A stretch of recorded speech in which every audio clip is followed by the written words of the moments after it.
Hoy que es Día del Padre tenemos frente a nosotros un salmo atribuido al rey Salomón, que nos habla precisamente de una de las preocupaciones que tenemos los padres, seguramente con las prioridades más altas: una vivienda para la familia.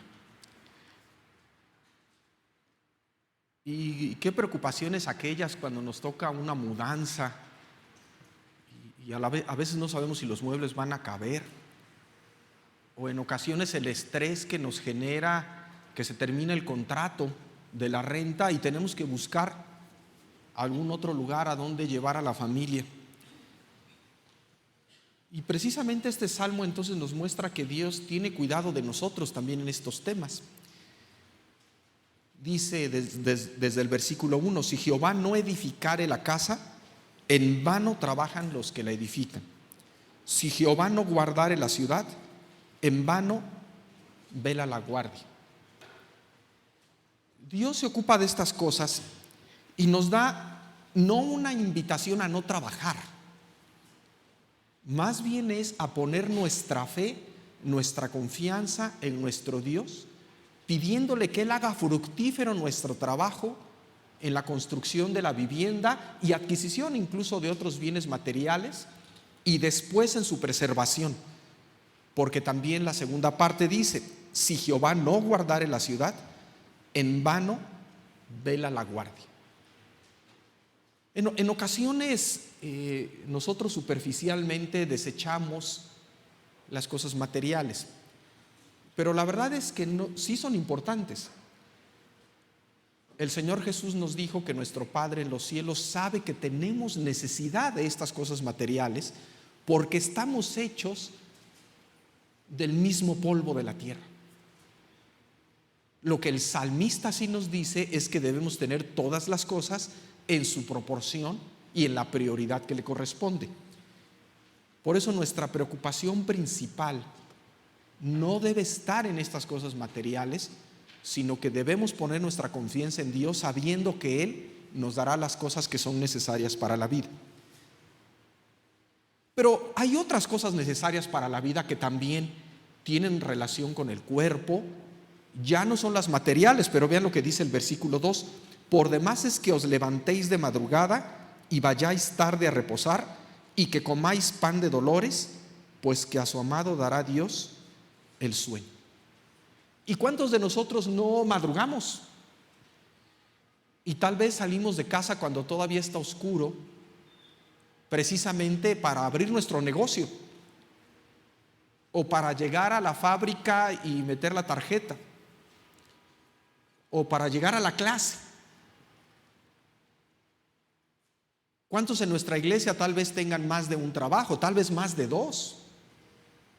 De manera que nosotros entendemos precisamente lo que nos dice este salmo, que nos levantamos de madrugada y vamos tarde a reposar. Dice: y comáis pan de dolores, porque cuesta trabajo obtener el sustento.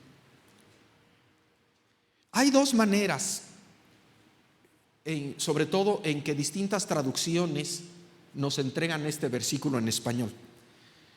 Escuchen la nuestra, la que utilizamos más comúnmente aquí, la Reina Valera: por demás es que os levantéis de madrugada y vayáis tarde a reposar, y que comáis pan de dolores, pues que a su amado dará Dios el sueño.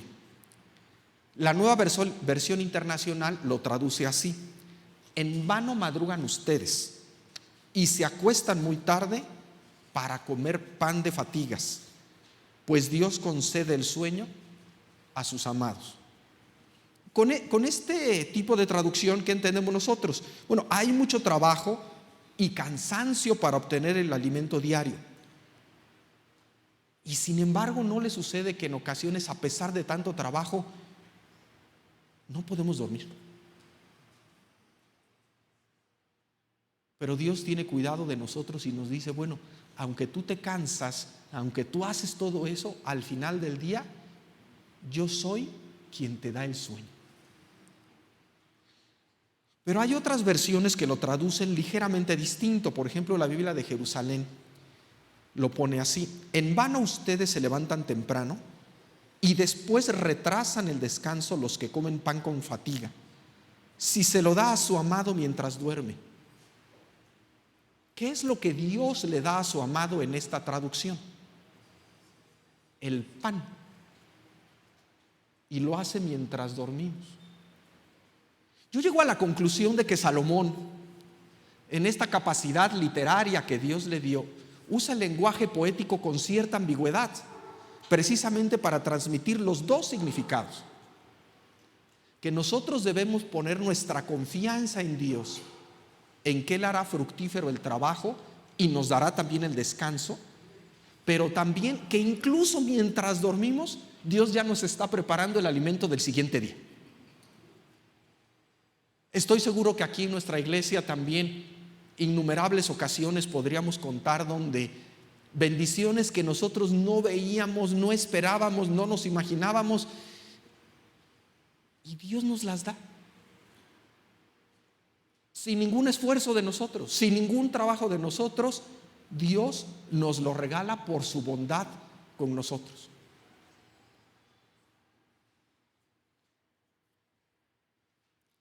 Dios nos da entonces los bienes materiales, el alimento y aún el sueño reparador.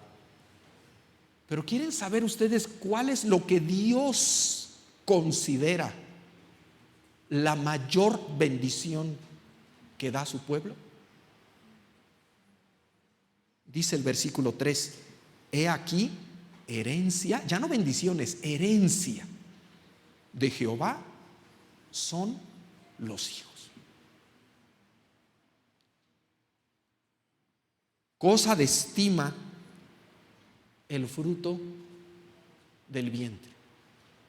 La herencia en los tiempos bíblicos era la tierra, porque para un pueblo de pastores y de agricultores, ¿qué era lo que más valor tenía?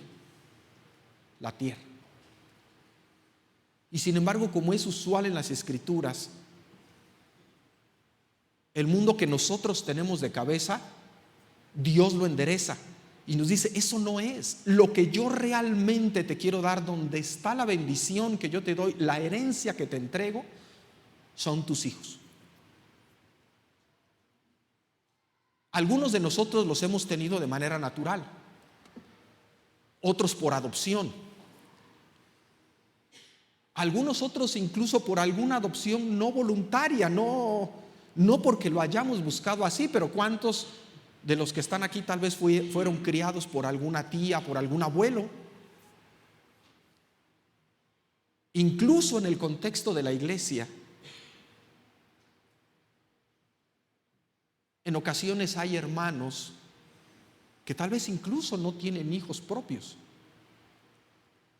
pero que contribuyen en la crianza y formación. Ahí tienen el ejemplo de Bernabé con su sobrino Juan Marcos. Todavía muy joven se lo llevaron, y cuando este joven decide abandonar al equipo misionero, Bernabé se convierte prácticamente en su papá.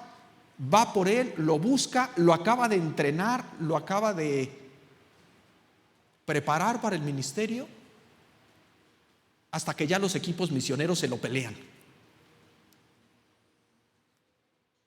Tenemos esa bendición en la iglesia. Oiga, hermano, pero lo que ya nos había dado en los versículos 1 y 2 es precisamente lo que los hijos nos quitan, porque nos quitan recursos y sueño.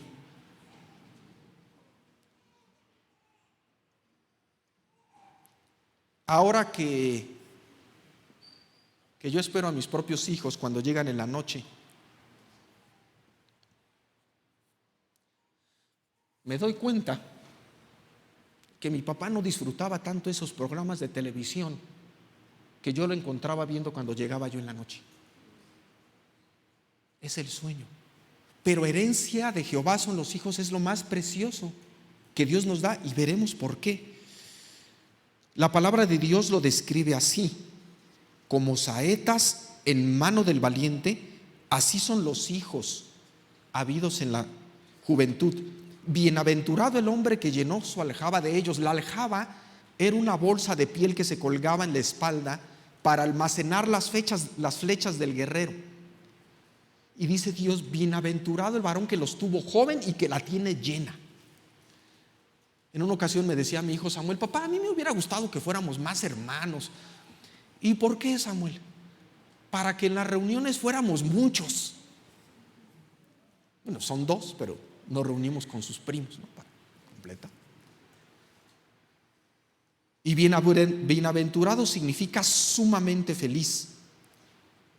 Las saetas son las flechas del guerrero. ¿Qué sería un guerrero sin las flechas? Nada. Pero también nos dice la última parte del versículo 5: no será avergonzado cuando hablare con los enemigos en la puerta.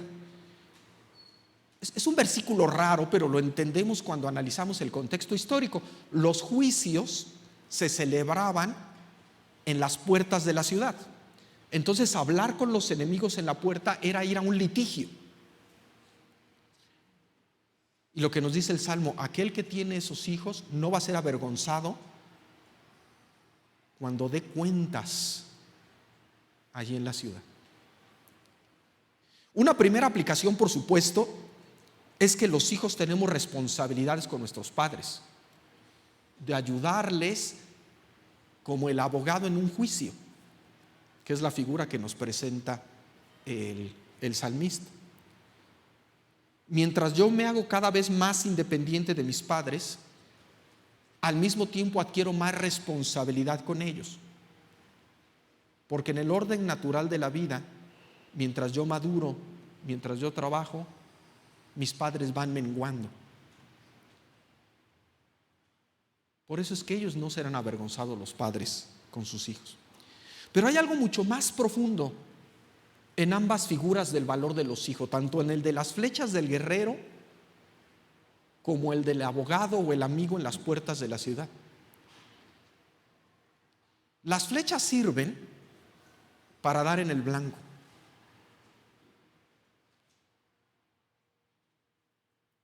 Y el amigo, el abogado en las puertas de la ciudad, también tiene una visión de futuro. Hay algo que hay que hacer en el futuro, cuando nos toque estar ahí en las puertas de la ciudad.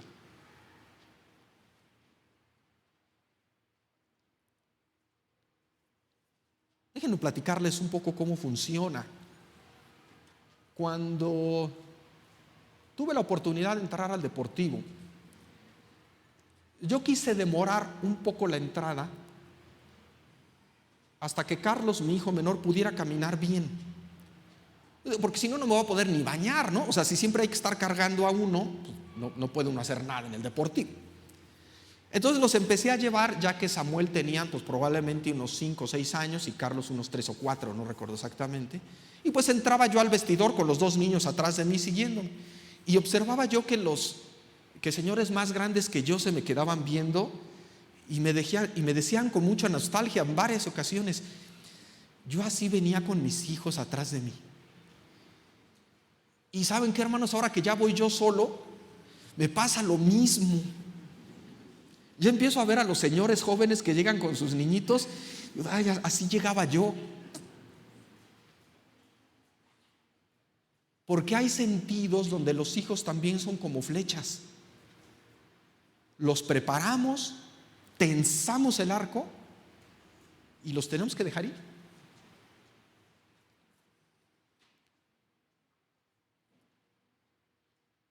Pero ¿darán en el blanco? Por eso la palabra de Dios nos plantea tal cuál es la responsabilidad de los padres. Sí son una bendición, pero también involucran una responsabilidad. Proverbios 29:17 dice lo siguiente: corrige a tu hijo y te dará descanso. ¿Se acuerdan de ese descanso del versículo 2? También tiene que ver con esta responsabilidad que nos da Dios. Y dará alegría a tu alma.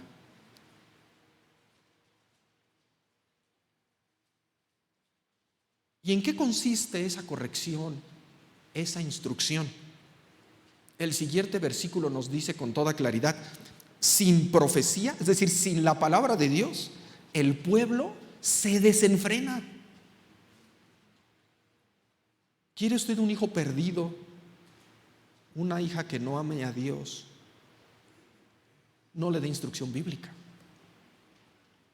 Y ahí sí va a encontrar el desenfreno. Mas el que guarda la ley es bienaventurado.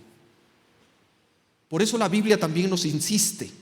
En Deuteronomio 6 nos dice a los padres: y estas palabras que yo te mando hoy estarán sobre tu corazón, y las repetirás a tus hijos, y hablarás de ellas estando en tu casa y andando por el camino, y al acostarte y cuando te levantes.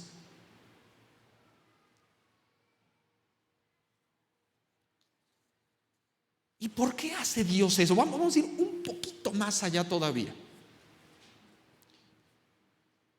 ¿Por qué nos encarga esto Dios? ¿Por qué nos lo encarga a los padres? Y tan lo hace que pensemos en algo. Dios no envió a Jesús a vivir con los sacerdotes como hicieron los padres de Samuel el juez. Lo mandó con una madre y un padre terrenal adoptivos. ¿Por qué lo envió así a una familia? ¿Por qué con padres como nosotros? Eso nos demuestra claramente que eso es el plan de Dios. ¿Cuál es el propósito último, Dios, de darnos esa bendición que son los hijos? Malaquías nos lo dice. ¿No hizo él uno, hablando de la unión matrimonial, habiendo en él abundancia de espíritu? ¿Y por qué uno? Dice Malaquías. Porque buscaba una descendencia para Dios. Los hijos son una bendición doble. Son una bendición doble porque nos alegran la vida, pero también porque Dios nos hace sus colaboradores para cumplir ese deseo del corazón de Dios ser padre de multitudes, comenzando con esos hijos que Él nos da. Nuestra labor principal entonces con nuestros hijos es llevarlos a los pies de Cristo. ¿Por qué uno? Porque si en esa abundancia de espíritu Dios nos los da, porque Él quería una descendencia para Él mismo. Entonces es que no son para mí. Como si Dios nos dijera: te los encargo. Es una grave responsabilidad, pero a la vez es un privilegio que Dios nos da de ser sus colaboradores. Nosotros, padres, madres de hijos, somos instrumento de Dios para construir la familia que nuestro Dios quiere para sí mismo. Son entonces flechas prestadas que Dios nos encarga para instruirles, enseñarles sus caminos, guiarlos, orar por ellos, ser esas personas que tengan el privilegio de llevarlos ante la presencia misma de Dios. Tal vez sus hijos ya son mayores, tal vez no son creyentes. Usted no ha terminado, hermano. Usted puede seguir enseñando, orando por ellos, dando consejo. Tal vez es muy joven y a lo mejor dice: no, eso todavía me falta. Yo soy todavía demasiado joven. Pero jóvenes, presten mucha atención. Si esa es la responsabilidad que tendremos, oren a Dios y busquen a esa señorita, a ese joven que tenga ese mismo amor por el Señor. y que sea una persona que ayude a llevar los hijos a Cristo y no a extraviarlos en el mundo. Porque esta es la tarea, esta es la bendición que Dios nos da. Si a ustedes jóvenes también Dios les dio padres cristianos,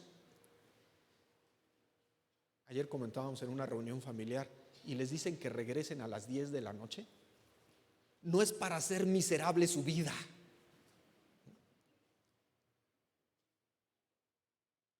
Es porque les están entrenando en el Señor también para que cuando les llegue el momento, ustedes también sean responsables con su familia. Ese es el plan de Dios.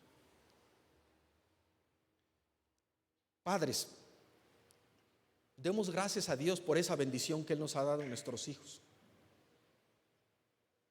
Pidámosle también sabiduría, fortaleza, integridad para conducirlos en su camino. Para que si todavía no estén ahí, sigamos orando por ellos, sigamos enseñando. Que nos dé gracia para cumplir su encomienda de ser colaboradores de Dios en la formación de esa gran familia que Él busca, empezando con nuestros propios hijos. Vamos a orar, hermanos. Señor, te damos gracias por los hijos que has dado a esta iglesia, porque sabemos que son una bendición tuya, la herencia que tú nos has dado. Te rogamos que nos des sabiduría, entereza, paciencia, energía, dulzura, para conducirlos en tu camino y que ellos te conozcan. Que tú comiences tu labor con ellos desde nuestros propios hogares, para que ellos permanezcan siempre a tu lado. Te rogamos por aquellas personas en nuestra iglesia que tal vez no tienen hijos propios, pero que tú les das ese corazón para contribuir en la formación de nuestros niños, de nuestros jóvenes, que también necesitan esa guía y estas figuras. Te rogamos por nuestra iglesia, que como familia tuya podamos cumplir esta labor. Esto te lo pedimos en el nombre de Cristo Jesús. Amén.